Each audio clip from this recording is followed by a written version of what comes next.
Abortion ಯಾಕಾಗುತ್ತೆ? Papaya ತಿಂದ್ರೆ abortion ಆಗುತ್ತೆ, ಎಳ್ ತಿನ್ಬಾರ್ದು ಪ್ರೆಗ್ನೆಂಟ್ ಟೈಮ್ ನಲ್ಲಿ, ಮೀನ್ ತಿನ್ಬಾರ್ದು ಪ್ರೆಗ್ನೆಂಟ್ ಟೈಮ್ ಅಲ್ಲಿ ಅಂತಾರೆ. ನನ್ ಮಗು ಬೆಳ್ಳಗ್ ಹುಟ್ಟಬೇಕು, ನಾನು ಏನ್ ತಿನ್ಬೇಕು?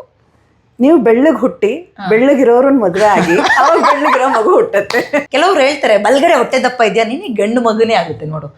ಮಗು ಈ ಕಡೆ ಸ್ವಲ್ಪ ಓದಿತಾ ಇದೆ, ಈ ಕಡೆನೆ ಜಾಸ್ತಿ ಓದಿತಾ ಹೆಣ್ಮಗು ಆಗುತ್ತೆ ಅಂತಾರೆ. ಹೆಂಗೆ ಡಾಕ್ಟ್ರೆ, ಮಗು ಯಾವ ಕಡೆ ಓದಿತ್ತು ಅದ್ರ ಮೇಲೆ ಗಂಡು ಹೆಣ್ಣು ಡಿಸೈಡ್ ಮಾಡ್ಬೋದಾ? ಆಕ್ಚುಲಿ ಬೆಸ್ಟ್ ಕನ್ಫರ್ಮೇಶನ್ ಗಂಡು ಹೆಣ್ಣು ಆಗೋದು lift weight even during pregnancy. Pregnant ಆದ್ರೆ ಅಂತ ಜಿಮ್ಮಿಗೆ ಓಡೋಗ್ಬಿಡಿ, ಫಸ್ಟ್ ಗೆ that is not the time to try. Stretch marks ಹೋಗಕ್ಕೆ ಎರಡು ಕ್ರೀಮ್ ಹೇಳ್ತೀರಾ?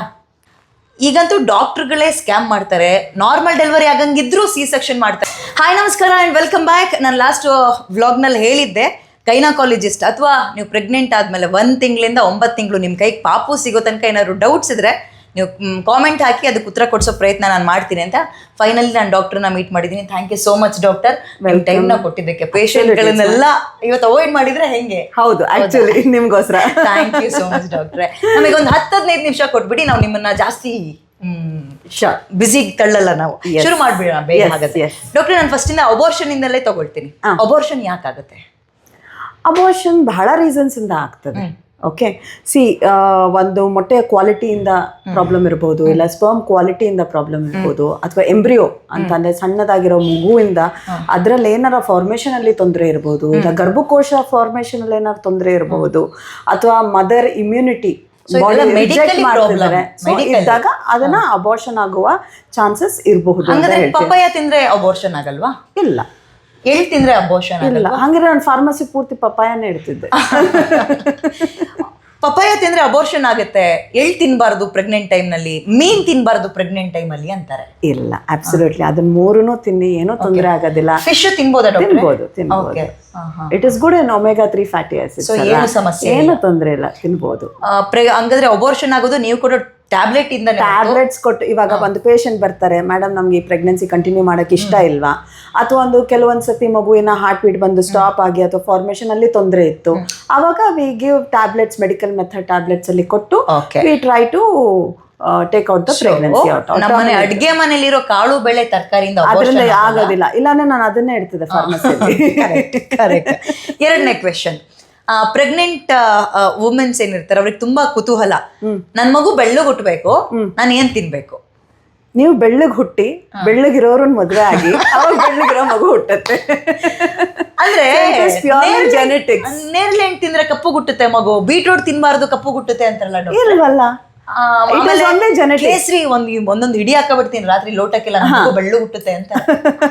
ಇಲ್ಲ, ಪ್ರಾಬಬ್ಲಿ ಮಾರ್ಕೆಟ್ ಇಂಪ್ರೂವ್ ಆಗುತ್ತೆ ನಾವು ಕೇಸರಿ market, but it is purely genetics. ತಂದೆ ತಾಯಿ ಯಾವ ಕಲರ್ ಇರ್ತದೆ ಆ ಕಲರ್ ಜೆನೆಟಿಕ್ಸ್ ಯಾವ್ದ್ರ ಮೇಲೆ ಡಿಪೆಂಡ್ ಆಗ್ತದೋ ಅದ್ರ ಮೇಲೆ ಮಗು ಹುಟ್ಟುತ್ತೆ. ಸೊ ನೀವು ಮೆಡಿಸಿನ್ ಬರ್ಕೊಟ್ರು ಮಗು ಬೆಳ್ಳು ಇಲ್ಲ? Not at all. ತರಕಾರಿ ಹಣ್ಣು ತಿಂದ್ರು ಮಗು ಬೆಳ್ಳು ಹುಟ್ಟಲ್ಲ? Not at all. It is ಅಪ್ಪ ಅಮ್ಮ ಹೆಂಗಿದಾರೆ ಅದ್ರ ಮೇಲೆ ಹೋಗ್ತದೆ, ಜೆನೆಟಿಕ್ಸ್ ಮೇಲೆ. ಈಗ್ಲೂ ಗಂಡು ಬೇಕು ಹೆಣ್ಣು ಬೇಕು ಅನ್ನೋ ಕ್ವೆಶನ್ಸ್ ಅಂತೂ ಇದ್ದೇ ಇದೆ. ಕೆಲವ್ರು ಹೇಳ್ತಾರೆ ಬಲ್ಗಡೆ ಹೊಟ್ಟೆ ದಪ್ಪ ಇದೆಯಾ ನೀನು, ಗಂಡು ಮಗುನೇ ಆಗುತ್ತೆ ನೋಡು. ಮಗು ಈ ಕಡೆ ಸ್ವಲ್ಪ ಓದಿತಾ ಇದೆ, ಈ ಕಡೆನೆ ಜಾಸ್ತಿ ಓದಿತಾ ಹೆಣ್ಮಗು ಆಗುತ್ತೆ ಅಂತಾರೆ. ಹೆಂಗೆ ಡಾಕ್ಟ್ರೆ, ಮಗು ಯಾವ ಕಡೆ ಓದಿತ್ತು ಅದ್ರ ಮೇಲೆ ಗಂಡು ಹೆಣ್ಣು ಡಿಸೈಡ್ ಮಾಡ್ಬೋದಾ? ಆಕ್ಚುಲಿ ಬೆಸ್ಟ್ ಕನ್ಫರ್ಮೇಶನ್ ಗಂಡು ಹೆಣ್ಣು ಆಗೋದು ಯಾವಾಗ ಅಂದ್ರೆ ಡೆಲಿವರಿ ಆದ ನಂತರ. ಅಂದ್ರೆ ನೀವು ಹೇಳಲ್ಲ, ನಿಮಗೆ ಗೊತ್ತಿರುತ್ತೆ? ಇಲ್ಲಪ್ಪ, ನನಗೂ ಗೊತ್ತಿರೋದಿಲ್ಲ. ಸ್ಕ್ಯಾನಿಂಗ್ ಅಲ್ಲಿ ಗೊತ್ತಾಗ? ಇಲ್ಲ, ಸ್ಕ್ಯಾನಿಂಗ್ ಅಲ್ಲಿ it is against the rules. We don't check. ಓಕೆನಾ, ಗಂಡು ಹೆಣ್ಣು ಅಂತ ನಮಗೂ ಗೊತ್ತಿರೋದಿಲ್ಲ. ಓಕೆನಾ, ಮಗು ಹುಟ್ಟಿದ ತಕ್ಷಣ ಹೇಳ್ತೀವಿ, ನೋಡ್ತೀವಿ, ಪಾರ್ಟ್ನ ತೋರಿಸ್ತೀವಿ ತಾಯಿಗೆ, ಅವಾಗ್ಲೇ ಕನ್ಫರ್ಮೇಶನ್ ಗಂಡು ಹೆಣ್ಣು. ಈ ಕಡೆ ತಲೆ ದಪ್ಪ ಕಾಣಿಸ್ತಾ ಇದ್ರೆ ಹೊಟ್ಟೆ ಭಾಗದಲ್ಲಿ ಗಂಡು ಇಲ್ಲ, ಹಂಗೆ ಗಂಡು ಮಗುನು ಸುತ್ತಿರ್ತದೆ. ಹಾರ್ಟ್ ಬೀಟ್ 120 to 160 ಇರ್ತದೆ. ಸೊ ಎಲ್ಲಾ ಮಕ್ಳು ಸೇಮ್, ಮಗುನೇ ಒಳಗಡೆ. ಗಂಡು ಹೆಣ್ಣು ಅದ್ರಲ್ಲಿ ಡಿಫ್ರೆನ್ಸ್ ಬರೋದಿಲ್ಲ. ಆಮೇಲೆ ಪ್ರೆಗ್ನೆನ್ಸಿ ಟೈಮಲ್ಲಿ ತೂಕ ಎತ್ತಬಾರ್ದು ಅಂತಾರೆ. ಹೌದು, 10 kg ಮೇಲೆ ಯೂಶಲಿ ಅಭ್ಯಾಸ ಇಲ್ಲದೆ ಇರೋರಿಗೆ ತೂಕ ಎತ್ತಬೇಡಿ ಅಂತೀವಿ. But there are patients where they would have been an athlete. ನೀವೆಲ್ಲಾದ್ರೂ ವರ್ಕೌಟ್ ಮಾಡ್ತಾ ಇದ್ರೆ ಮುಂಚೆನೆ ವರ್ಕೌಟ್ ಮಾಡ್ತಾರೆ, you can continue, there is no harm in that. But pregnancy ಹೊಸದಾಗಿ ಕೂತ್ಕೊಂಡು ಮಾಡ್ತೀನಿ ಅನ್ನೋದನ್ನ ಮಾಡಕ್ ಹೋಗ್ಬಾರ್ದು. What you are doing, you continue doing. Suppose you are athlete, ನೀವು ಓಡ್ತೀರಾ, you can run even during pregnancy. You can lift weight even during pregnancy. But pregnant ಆದ್ರೆ ಅಂತ ಜಿಮ್ಮಿಗೆ ಓಡೋಗ್ಬಿಡಿ, first that is not the time to try ಅಲ್ವಾ? Okay ಡಾಕ್ಟ್ರೆ, ಹಂಗಾದ್ರೆ ಈಗ ನಾನು ಜಿಮ್ಗೆ ಹೋಗ್ತಾ ಇದ್ದೆ, ಪ್ರೆಗ್ನೆಂಟ್ ಆದೆ ಅಂದ್ರೆ ಕನ್ಸೀವ್ ಆಯ್ತು, ಸೊ ನಾನು ಜಿಮ್ ಏನ್ ಬಿಡಬೇಕು ಅಂತ ಏನಿಲ್ಲ, ಕಂಟಿನ್ಯೂ ಮಾಡಿ. But weight lift Make sure that you work out in a way where you have a trainer in front of you. Okay. Carefully work out. Okay, ಆ ಟೈಮಲ್ಲಿ ಸ್ವಲ್ಪ ಜಾಸ್ತಿ ಗಮನ ಕೊಡಿ. So that ಬೀಳೋದು, ಆಕ್ಸಿಡೆಂಟ್ಸ್ ಆಗೋದು ಅದನ್ನೆಲ್ಲ ಕಮ್ಮಿ ಮಾಡ್ಬೋದು. ಓಕೆ, ಇನ್ನೊಂದು ತುಂಬಾ ಜನಕ್ಕೆ ಬೇಕಾಗಿರೋದು ಹೊಟ್ಟೆ ದಪ್ಪ ಆಗ್ತಿದ್ದಂಗೆ ಸ್ಟ್ರೆಚ್ ಮಾರ್ಕ್ಸ್ ನಂಗೆ ಬರೋದು ಬೇಡ ಅಂತ ಡಾಕ್ಟ್ರೆ. ಈಗಿನ ಎಲ್ಲ ಹೆಣ್ಮಕ್ಳಿಗೂ ಅಷ್ಟೇ ಮಗು ಬೇಕು, ನಮ್ಗೆ ಎಲ್ರಿಗೂ ಮಗು ಬೇಕು, ಸ್ಟ್ರೆಚ್ ಮಾರ್ಕ್ಸ್ ಬೇಡ ಅಂತ ಕನ್ಸರ್ನ್ ಇರುತ್ತೆ. ಸ್ಟ್ರೆಚ್ ಮಾರ್ಕ್ಸ್ ಹೋಗಕ್ಕೆ ಎರಡು ಕ್ರೀಮ್ ಹೇಳ್ತೀರಾ? ಯಾವ ಕ್ರೀಮು ಇಲ್ಲಮ್ಮ. ಅದು ನಾನು ಹೇಳ್ದಂಗೆ ಬೇಬಿ ಕೊಟ್ಟರೆ tattoo, wear it with pride. Okay, suppose you don't want to have stretch marks, dermatologist meet ಮಾಡಿ, ಲೇಸರು ಅಂತ ಮತ್ತೊಂದು ಟ್ರೀಟ್ಮೆಂಟ್ ಕೊಡ್ತಾರೆ ಮಗು ಆದಮೇಲೆ. You can get yourself cleared with that. But ನನ್ನ ಪ್ರಕಾರ ಅದು ನಿಮ್ಮ ಮಗು ಕೊಟ್ಟಿರೋ tattoo, wear it with pride. Okay, if you have a stretch mark that shows the struggle what you have gone through a pregnancy, that shows the struggle that delivery ನೋವು ಎಷ್ಟು ತಡ್ಕೊಂಡಿದ್ದೀರಾ, that shows the struggle that you are bringing up a child in the society. ಮಗು ಹೊಟ್ಟೆ ಒಳಗೆ ಹೆಂಗಿತ್ತು ಅನ್ನೋದಕ್ಕೆ ಒಂದು ಗುರುತು ನಿಮ್ಮ ಎಷ್ಟು ಸ್ಟ್ರಗಲ್ ಇದೆ. But stretch marks tells a story. Pregnancy ಟೈಮಲ್ಲಿ ಹೊಟ್ಟೆ ತುಂಬಾ ಒಂದಿಷ್ಟು ಒಂದು ಅರ್ಧರ್ಧ ಹಿಡಿಕೊಂಡ್ರೆ ಕೊಬ್ಬರೆಣ್ಣೆ ಸವರ್ಕೊಂಡ್ರೆ ಯಾವ್ದಾದ್ರು ಶೋ ಕ್ರೀಮ್ಗಳನ್ನ ತೋರಿಸ್ತಲ್ಲ, ಇದನ್ನ ಹಚ್ಕೊಳ್ಳಿ ಎಂತ ಸ್ಟ್ರೆಚ್ ಮಾರ್ಕ್ಸ್ ಹೋಗುತ್ತೆ, ಅದನ್ನ ಹಚ್ಕೊಳ್ಳಿ, ಹಿಂಗ್ ಮಾಡಿ, ಹೋಗಲ್ಲ. ಸಿ ಬಾಡಿಯಲ್ಲಿ ಮಗು ಬೆಳೀತಿದ್ದಂಗೆ ಸ್ಕಿನ್ ಸ್ಟ್ರೆಚ್ ಆಗ್ತದೆ, ಸ್ಕಿನ್ ಒಳಗಡೆ ಕೊಲಾಜನ್ ಹೇಳ್ತದೆ, this collagen will be interlock. ಓಕೆನಾ, ಸ್ಟ್ರೆಚ್ ಆದಾಗ ಏನಾಗುತ್ತೆ, ಈ ಕೊಲಾಜನ್ ಬಾಂಡ್ ಬ್ರೇಕ್ ಆಗುತ್ತೆ. And as you lose weight, it comes back, but it will not go back to the original position. So ಹಾಗಾಗಿ ನಿಮ್ಮ ಮಾರ್ಕ್ಸ್ ಹಂಗೆ ಉಳ್ಕೊಳ್ಳುತ್ತೆ. ಓಕೆ. ಇನ್ನೊಂದು ಮೇನ್ ಕ್ವೆಶನ್ ಡಾಕ್ಟ್ರೆ, ನಂಗಂತೂ ನಾರ್ಮಲ್ ಡೆಲಿವರಿನೇ ಬೇಕು ಅಂತ ಹುಡುಗಿರು ಓಡಾಡ್ತಾ ಇರ್ತಾರೆ. ನಾನು ಇದನ್ನ ತುಂಬಾ ಪರ್ಸನಲ್ ಆಗಿ ಅಂದ್ರೆ ನಿಮ್ಮಿಂದ ಒಂದು ಒಳ್ಳೆ ನಿಜ ಬರ್ಲಿ ಹೊರಗೆ ಅಂತ ಹೌದು. ಈಗಂತೂ ಡಾಕ್ಟರ್ಗಳೇ ಸ್ಕ್ಯಾಮ್ ಮಾಡ್ತಾರೆ, ನಾರ್ಮಲ್ ಡೆಲಿವರಿ ಆಗಂಗಿದ್ರು ಸಿ ಸೆಕ್ಷನ್ ಮಾಡ್ತಾರೆ ಅಂತ ಕೆಲವೊಂದು ಆರೋಪ, ಕೆಲವೊಂದ್ ಕಡೆ ಪ್ರೂವ್ ಆಗಿದೆ ಅಂತ ನಾನೆಲ್ಲೋ ಕೇಳಿದೆ. ಕೆಲವೊಂದು ಹಾಸ್ಪಿಟಲ್ಗಳಲ್ಲಿ ನಾರ್ಮಲ್ ಡೆಲಿವರಿ ಆಗುತ್ತಾ ಇಲ್ವಾ ಅನ್ನೋದು ನಿಮಗೆ ಗೊತ್ತಾಗುತ್ತಾ ಅಥವಾ ಹೆಂಗೆ, ನೀವು ಕೊನೆ ಟೈಮಲ್ಲಿ ಡಿಸೈಡ್ ಎಂಡ್ ತನಕ ಯೂಶಲಿ ನಾನು ಒಂದು ಹೇಳೋದು ಪೇಷಂಟ್ಗೆ, ನಿಮ್ಗೆ ನಾರ್ಮಲ್ ಡೆಲಿವರಿ ಬೇಕು ಅಂದ್ರೆ ದಯವಿಟ್ಟು ನಾರ್ಮಲ್ ಆಗಿರಿ.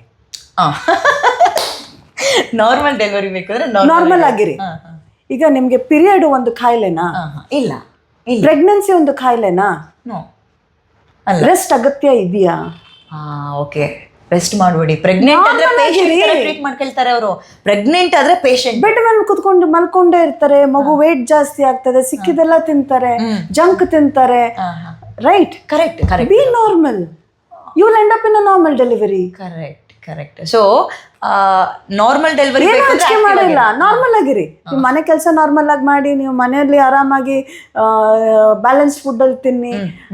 ನನಗೆ ಆ ಕ್ರೇವಿಂಗ್ ಈ ಕ್ರೇವಿಂಗ್ ಅಂತ ದಿನ ಚಾಕ್ಲೇಟ್ ಅದು ಇದು ಅಂತೆಲ್ಲ ಹೈ ಕ್ಯಾಲರಿ ಫುಡ್ ತಿನ್ಕೊಂಡಿರ್ತೀರಾ, ನ್ಯಾಚುರಲಿ ಮಗು ಕೂಡ ದಪ್ಪ ಆಗತ್ತೆ.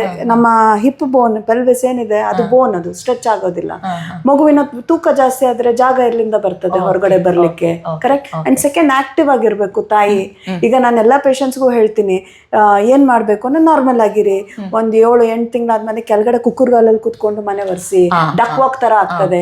ಎಕ್ಸರ್ಸೈಸ್ ಅಂತ ಮಾಡಬೇಡಿ, ದಿನ ಪೂರ್ತಿ ಆಕ್ಟಿವ್ ಆಗಿರಿ. ಈಗ ಎಕ್ಸರ್ಸೈಸ್ ಅನ್ನೊಂದು ಅರ್ಧ ಗಂಟೆ ಮಾಡ್ತೀವಿ, ವಿಲ್ ದಟ್ ಹೆಲ್ಪ್? ನೆಲ ಒರೆಸಿ, ಬಗ್ಗುಡ್ಸಿ ಕೆಳಗಡೆ ಕುಕ್ಕರ್ಗಾಲಲ್ಲಿ ಕುತ್ಕೊಂಡು ಒರೆಸಿ ನೆಲನ.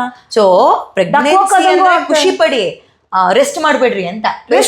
ನಿಮ್ಗೆ ಸುಸ್ತಾದ್ರೆ ರೆಸ್ಟ್ ಮಾಡಿ.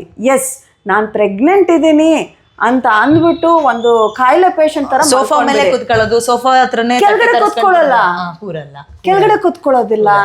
ಅವಶ್ಯಕತೆ ಇದೆಯಾ? ಈ ಕೆಲವೊಂದು ವರ್ಕೌಟ್ ಗಳಿದಾವಲ್ಲ ಡಾಕ್ಟ್ರೆ, ನೀವು ಅದು ವಾಕ್ ಮಾಡ್ಬೇಕು, ನಾರ್ಮಲ್ ಡೆಲಿವರಿ ಆಗುತ್ತೆ. ಹೌದು, ಇಟ್ ಇಸ್ ಟ್ರೂ. ಅದಕ್ಕೆ ನಾನು ಏನ್ ಹೇಳ್ತಿದ್ದೀನಿ, ಇವಾಗ ನಾವು if you go towards rural side, the normal delivery is ಜಾಸ್ತಿ ಬಿಕಾಸ್ ದೇ ವರ್ಕ್ ನಾರ್ಮಲಿ. ಅಂದ್ರೆ ಹಳ್ಳಿಗಳ ಕಡೆ ನಾರ್ಮಲ್ ಸ್ವಲ್ಪ ಜಾಸ್ತಿ ಆಗುತ್ತೆ. ಅಂದ್ರೆ ಎಲ್ಲ 2 ಡೆಲಿವರಿ ನಾರ್ಮಲ್ಲೇ. ಅದೊಂಥರ ಹೆಂಗಾಗ್ಬಿಟ್ಟಿದೆ ಅಂದ್ರೆ ಸಿ ಸೆಕ್ಷನ್ ಆದ್ರೆ ಅಬ್ನಾರ್ಮಲ್ ನಂಗೆ ಅನ್ಕೋಬಿಟ್ಟಿದ್ದಾರೆ. ಒಂದು ವಜೈನಲ್ ಡೆಲಿವರಿ, ಇನ್ನೊಂದು ಇವರೇ ಕಟ್ ಮಾಡಿರೋದು. ನಾರ್ಮಲ್ ಡೆಲಿವರಿ ಅಂದ್ರೆ ನಿಮ್ಗೆ ವಜೈನಲ್ ಮುಖಾಂತರನೇ ಬೇಕು ಅಂದ್ರೆ ಆಕ್ಟಿವ್ ಆಗಿರಿ, be normal. C most of the times we just assess a delivery.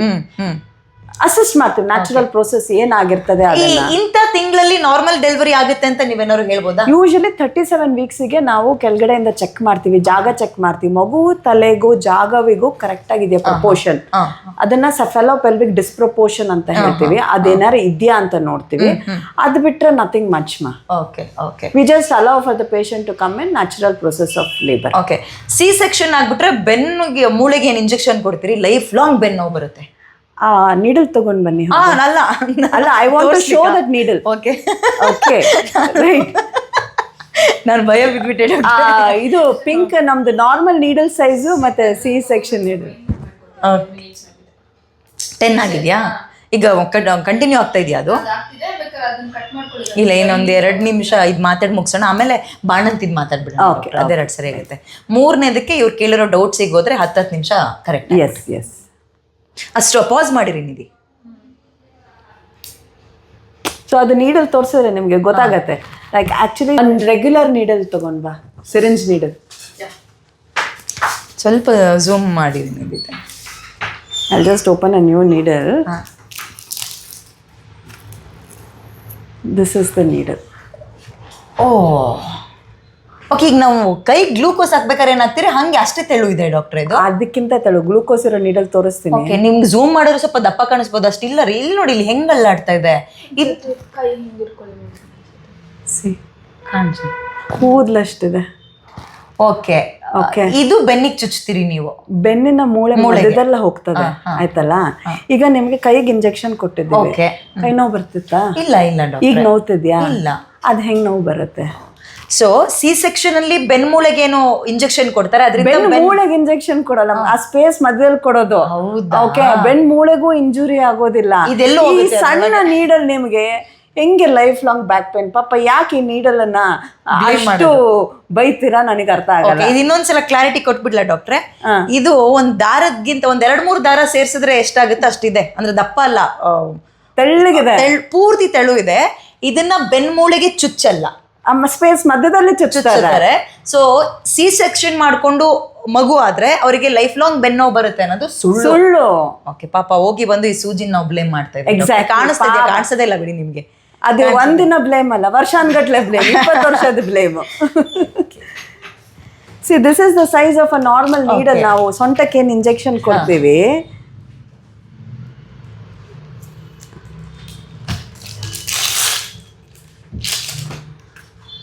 ಇದರ ಸೈಜ್ ನೋಡಿ. ಇದು ನಿಮ್ಗೆ ಸೊಂಟದ ಇಂಜೆಕ್ಷನ್ ನೋವು ಆಗ್ತದ ನಿಮ್ಗೆ ಲೈಫ್ ಲಾಂಗ್? ಡಾಕ್ಟರ್ ಇದು ಕಂಪೇರ್ ಮಾಡ್ಬಿಡೋಣ ಡಾಕ್ಟ್ರೆ. ಓಕೆ.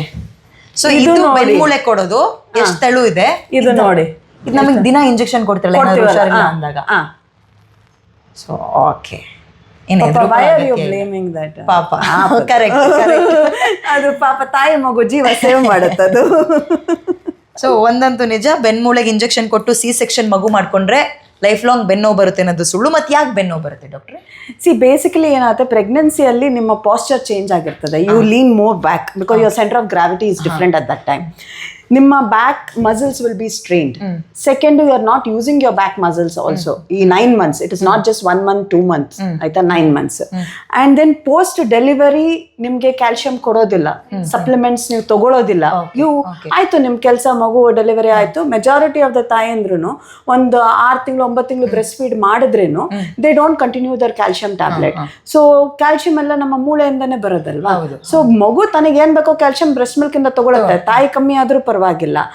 ತಾಯಿ ಬ್ಯಾಕ್ ಸ್ಟ್ರೆಂಥನಿಂಗ್ ಎಕ್ಸರ್ಸೈಸ್ ಮಾಡೋದಿಲ್ಲ, ಸರಿಯಾಗಿ ಕ್ಯಾಲ್ಸಿಯಂ ಟ್ಯಾಬ್ಲೆಟ್ ತಗೊಳ್ಳೋದಿಲ್ಲ.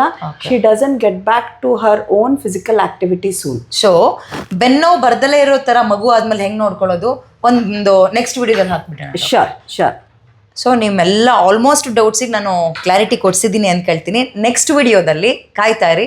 ಮಗು ಆದಮೇಲೆ ಬೆನ್ನೋವು ಬರಬಾರ್ದು, ಆಪ್ರೇಷನ್ ಆಗಿರುತ್ತೆ ಅಥವಾ ಸಿ ಸೆಕ್ಷನ್ ಆಗಿರುತ್ತೆ, ಬೆನ್ನೋವು ಬರಬಾರ್ದು ಅಂದರೆ ಏನು ಮಾಡೋದು ಡಾಕ್ಟ್ರ್ ಅಂತ ಕೇಳ್ತೀನಿ. Bye. Stop and next video.